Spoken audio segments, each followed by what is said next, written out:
कभी कभी इतिहास ऐसे मंजर दिखाता है जो सिर्फ तलवारों से नहीं बल्कि ईमान, इरादे और कुर्बानी से लिखे जाते हैं। आज हम चलते हैं 7वीं सदी के उस लम्हे की तरफ जब एक नौजवान सेनापति ने एक नई दुनिया की सरहद पर खड़े होकर अपनी फौज से कहा, कश्तियां जला दो, वापसी का कोई रास्ता नहीं, अब या तो फतह है या शहादत।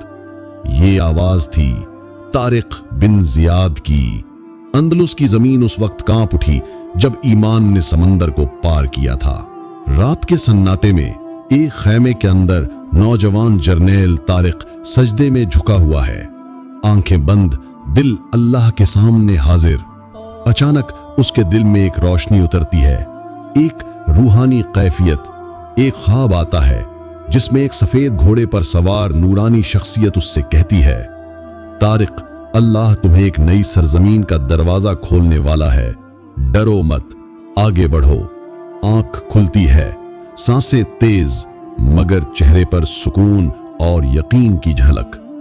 तारिक बिन जियाद की क़यादत में 7000 मुजाहिद छोटे छोटे जहाजों में बहरे रूम के पानी में तैरते जा रहे हैं। उनके चेहरे पर न कोई डर है न कोई शक, बस एक जज्बा, ला इलाहा इल्लल्लाहु मुहम्मदुर रसूलुल्लाह। एक नौजवान मुजाहिद पूछता है, अमीर, हम इतने कम हैं और दुश्मन लाखों में, क्या हम जीत पाएंगे? तारिक मुस्कुराकर जवाब देता है, फतह तादाद से नहीं, ईमान से होती है। जबुल्लुत तारिक यानी आज का जिब्राल्टर पर कदम रखते ही तारिक जमीन पर सजदा करता है। वो कहता है, या अल्लाह, इस जमीन को इस्लाम के नूर से रोशन कर दे। फौज खैमाजन होती है और तारिक तमाम सिपाहियों को जमा करता है। तारिक फौज के सामने खड़ा होता है और आसमान की तरफ इशारा करके कहता है, ऐ मेरे भाइयों, पीछे समंदर है, सामने दुश्मन, तुम्हारे लिए अब वापसी का कोई रास्ता नहीं। तुम सिर्फ 2 ही हालत में यहां से जाओगे, फतह के साथ या कफन के साथ। फिर एक नारा लगाता है, अल्लाहु अकबर। सिपाही जवाब देते हैं, अल्लाहु अकबर। इसके बाद तारिक खुद आगे बढ़ता है और अपने हाथों से जहाजों को जला देता है। मैदान जंग में एक तरफ तारिक की कमजोर सी फौज, दूसरी तरफ रूमी ईसाई सेनापति रॉड्रिक की लाखों की फौज।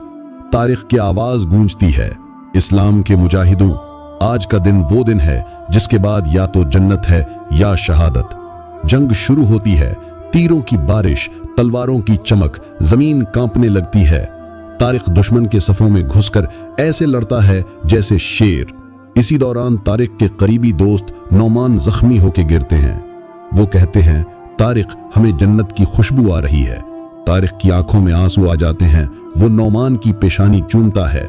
जंग खत्म होती है और फतह तारिक के कदम चूमती है।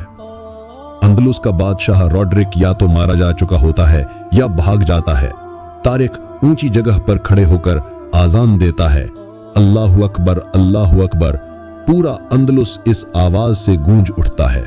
लोग हैरत से उन मुजाहिदों को देखते हैं जिन्होंने न ताकत से बल्कि किरदार, मोहब्बत, अदल और रूहानियत से दिल जीत लिए। एक नौजवान मुजाहिद कहता है, अमीर, ये सब आपकी बहादुरी की वजह से हुआ। तारिक जवाब देता है, नहीं, ये अल्लाह का फजल है, हम तो सिर्फ उसके बंदे हैं। फिर वो आसमान की तरफ देखता है और कहता है, ए रब, तूने हमें जमीन दी, अब हमें अदल देना सिखा दे।